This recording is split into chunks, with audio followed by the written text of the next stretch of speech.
I just finished watching Thor Ragnarok and I thought it was pretty awesome. Admittedly, I thought the whole thing was going to be weird because the first two Thor movies were not the best. That's the nicest way I can put it. I mean, the first one was okay. Dark World was boring. And this one, it looked like it was going to be, it's just going to be Guardians of the Galaxy. But to my surprise, and just about everyone else in the theater I was in with, it was really fun. It was surprising. The Okay, there's a few things I want to talk about. First, how did Hulk go to space? Like, admittedly, I have not done a great job keeping my memory jogged on everything because I remember him being on a plane and getting launched out during the Age of Ultron movie. And if you don't remember what happened with Age of Ultron, it's no surprise, I don't blame you. But he's in space now. And he talks now, which is fun. He's really, really good. Mark Ruffalo just adds so much. But there's also Thor's friends, the Warriors 3, I think they're called. They just get brushed to the side. They're killed easily by Hela. And that kind of sucks. Because in the first Thor movie, they were important. In the second one, they got pushed to the side because of the human characters, and that kind of blowed. And here, they're just... Nope, nothing. They don't even share a scene with Thor at any point. Also, the female one, Sif, I think, she's not in the movie at all. I mean, I think at some point somebody implied Loki banished her somewhere, or maybe I just read that somewhere. So that also kind of sucks. But everything else is pretty good.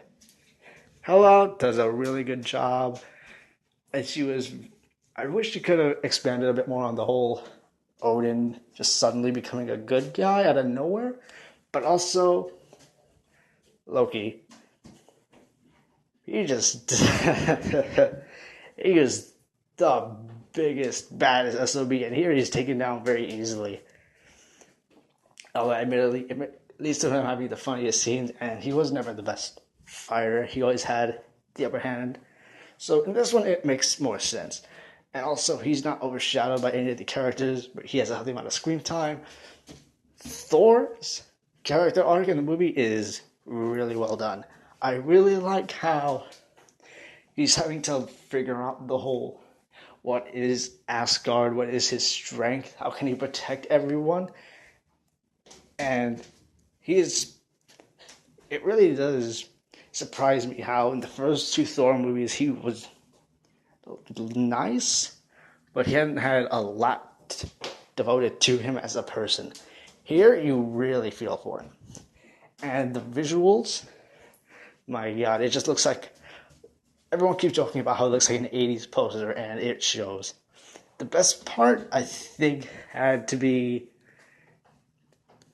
when, okay, this might spoil a little, but she resurrects a bunch of deceased Asgard warriors and also a giant wolf.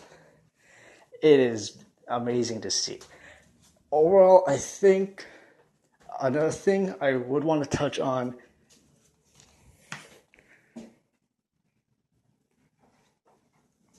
it's kind of like Winter Soldier, not in the sense that it's darker and broodier, but in the sense it is going out of its way to break a lot of the status quo set by the MCU.